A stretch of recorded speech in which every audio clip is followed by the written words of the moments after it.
Hello, everyone, and welcome to another edition of Christian Bible Ministry.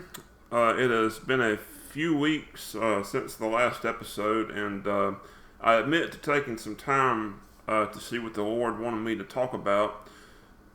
And I believe I'm led to give a follow-up on a previously covered subject.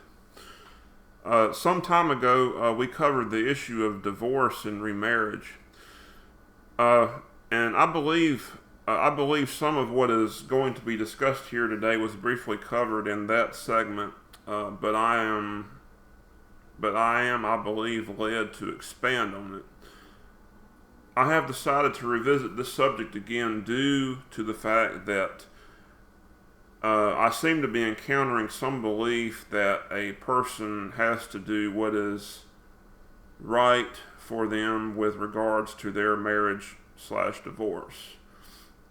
The teaching of Paul, and more importantly Christ, is very clear on what is right or wrong when it comes to this subject.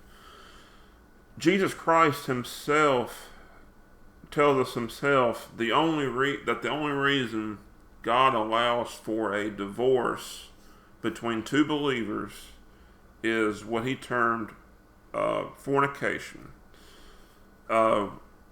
rendered in the Greek as porneia or however you say the word. If you look up this term, and I'll use Strong's Concordance to do this type of thing, you find that it covers all manner of sexual or intimate activity that is not done with your spouse. This can be adultery, incest, bestiality, or even kissing. A divorce for other than those reasons is sin. If you do divorce and you or your legally ex-spouse gets involved with someone else, then you and that other person have then committed adultery. And these are not my words, but they are the words of Jesus Christ. People don't want to hear it, but that's just because people are just sinful. Everyone is sinful. I sin, but it's the sin nature in us that does not want to hear things that we don't like.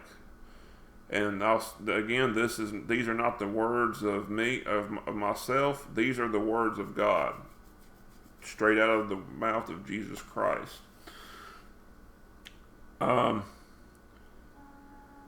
This is also what Paul meant when he said God commanded that two married believers not divorce, but if they did, then they are to either reconcile or remain single.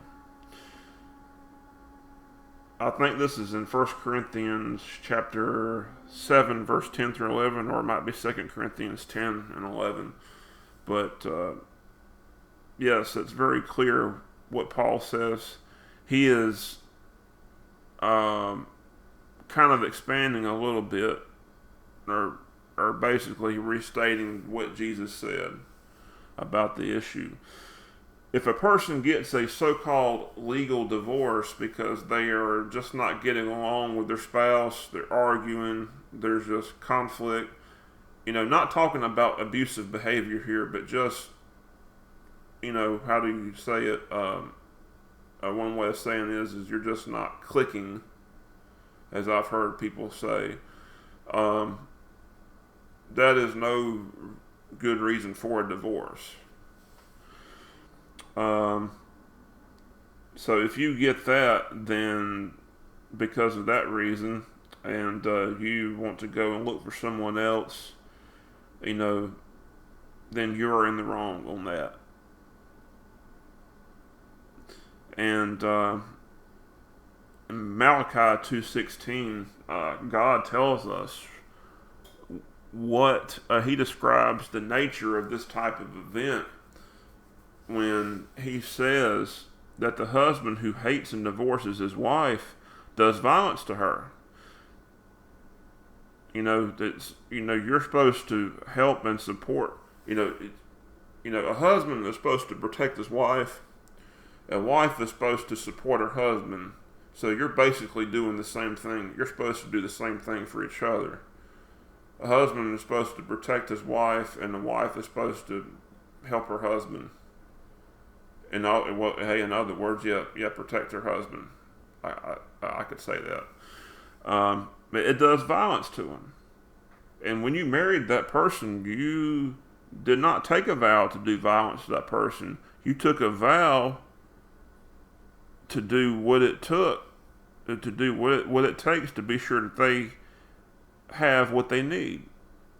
And they do the same thing, and they took a vow to do the same thing for you. And if you divorce for that reason, get what is called an illegitimate divorce, even though it's legal, you expose them to going with another person. Think about it. If you divorce your spouse because you're just tired of them, you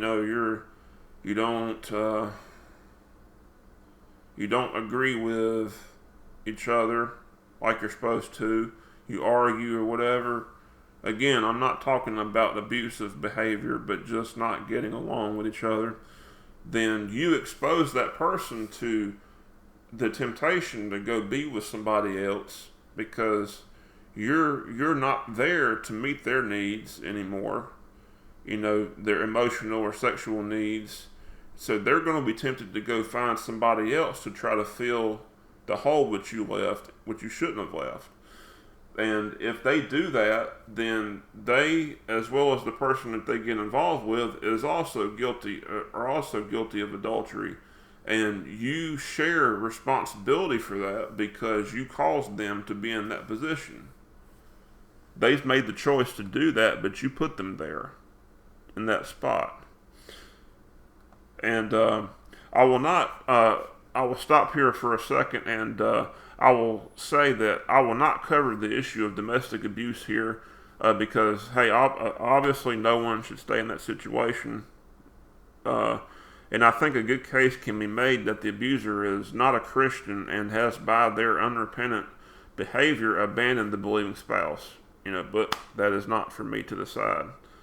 But back to the original topic, the bottom line is this: if both of you are believers, and if both of you are truly wanting the marriage to work and are willing to do what it takes, to make it work, then God, I believe, can make it work. He will not make someone want the marriage, however. If your believing spouse divorces you and gets with another person, then by their adultery, they have freed you from your marriage, and you may, go pursue a relationship with someone else if you wish. And I will stop here for just another moment, and I will say that from my own experience, hey, I've learned there's two C's in a marriage. That's communication and compromise. Failure to do either one of these by even just one person, will wreck a marriage because it creates tensions to where finally one person is going to have enough of it and they're going to say, hey, I don't want to live like this anymore. It's not a legitimate reason to leave, but what it does is it causes a person to say, hey, I'm just tired of it. And that person, they can decide that they really truly don't want the marriage to work, and they will go and be with somebody else, or they can change their mind about it and say, hey, this needs to be given another chance to work. I know what I did. I see what I did that caused the problems. You have to communicate. You have to communicate with your spouse about important things. If your spouse tells you that something that you're doing is really bothering them, and yet you seem to make no effort to correct that, then your spouse is going to wind up having resentment issues having resentment against you. That's just the way human beings work. And you have to tell your spouse why you are having a problem, why you are having the problem that is frustrating them, because if you don't, then they're going to think that in situations that I've seen, like if you have a lack of, if there's an intimacy problem, say, for example, in your marriage, then say your spouse comes to you and say, hey, it makes me feel like you don't want me, and you say, well, that's not the problem. But if you don't tell them what the real problem is, then they're liable to think that you've lied to them. Think about it. They're going to feel like they're not wanted or not desired, and that's really going to cause a problem. And if it keeps on, then tensions, like I said, tensions will build. Then you really start to argue. And communication and compromise are absolutely required for a successful marriage. And I will end this follow-up by saying that God has commanded us these things, and as such, He will enable you to endure it. It's just as plain and simple as that. He meant it then, and He means it today as well. If your spouse has left you, legal divorce-wise, and they're not coming back, hey, look, all you have to do is this. You have to realize it. They're going to do whatever they're going to do. They're going to go commit adultery against you. Just sit and wait and let God handle it. Hey, if you get word that your whatever has done and gone and done that, then at that point, God has told you you are free. You don't have that burden anymore. And He doesn't want you to have to go for the rest of your life carrying the burden of being single if you don't want, if you don't have it in you to be single.